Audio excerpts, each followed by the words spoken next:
Supreme court का एक आदेश आया है। उस आदेश में कहा गया है कि जो संसद ने 3 नए आपराधिक कानून बनाए थे उनमें महत्वपूर्ण बदलाव किया जाएगा। संसद से पास हुए 3 आपराधिक कानून 1 जुलाई से होंगे लागू। सुप्रीम कोर्ट ने सुझाए ये बदलाव। सुप्रीम कोर्ट ने अपने फैसले में महिला उत्पीड़न के झूठे आरोपों पर लगाम लगाने के लिए भारतीय न्याय संहिता में समुचित बदलाव करने पर केंद्र सरकार और विधायिका को फिर से विचार करने की बात कही है। संसद से पास हुए चीफ जस्टिस की तारीफ से सराबोर 3 नए आपराधिक कानून देश भर में 1 जुलाई से लागू होने वाले हैं, लेकिन संसद से इनकी मंजूरी के 4 महीने बाद और लागू होने से 2 महीने पहले ही भारतीय न्याय संहिता के एक अहम प्रावधान पर सुप्रीम कोर्ट ने गंभीर सवाल उठाया है।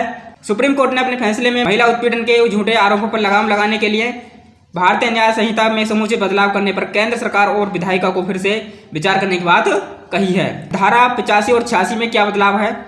जस्टिस JB पादरीवाला और जस्टिस मनोज मिश्रा की बेंच ने अपने एक फैसले में कहा कि केंद्र झूठी शिकायतें दर्ज कराए जाने की लगातार बढ़ती प्रवृत्तियों को रोकने के लिए भारतीय न्याय संहिता की धारा 85 और 86 में जरूरी बदलाव करने पर वक्त रहते विचार करें और सुधार करें, यानी कि ये नए कानून लागू होने से पहले इस पर विचार हो जाए तो बेहतर होगा। बेंच ने कहा है कि केंद्र को इसकी व्यावहारिक वास्तविकताओं को ध्यान में रखते हुए इस पर गौर करना चाहिए।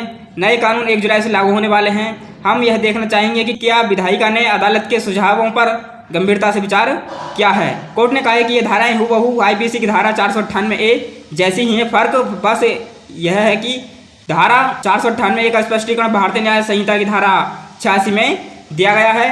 कोर्ट ने कहा है कि हम विधायिका से गुजारिश करते हैं कि वह हकीकत के मद्देनजर इस संवेदनशील मुद्दे पर गौर करें। भारतीय न्याय संहिता 2023 के लागू होने से पहले धारा 85 और 86 में बदलाव होना चाहिए। जस्टिस JB पादरीवाला और जस्टिस मनोज मिश्रा की बेंच ने कहा है कि वह भारतीय न्याय संहिता 2023 की धारा 85 और 86 पर गौर कर रही है।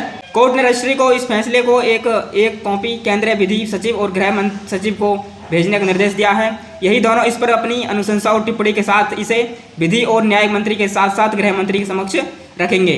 BNS की धारा 85 में कहा गया है कि अगर महिला का पति या पति का रिश्तेदार उसके साथ क्रूरता करता है तो अपराध सिद्ध होने पर उसे 3 साल तक जेल की सजा दी जाएगी, साथ ही उस पर नगद जुर्माना भी लगाया जाएगा। इस प्रावधान के साथ भारतीय न्याय संहिता की धारा 86 क्रूरता की परिभाषा विस्तृत व्याख्या के साथ बताती है।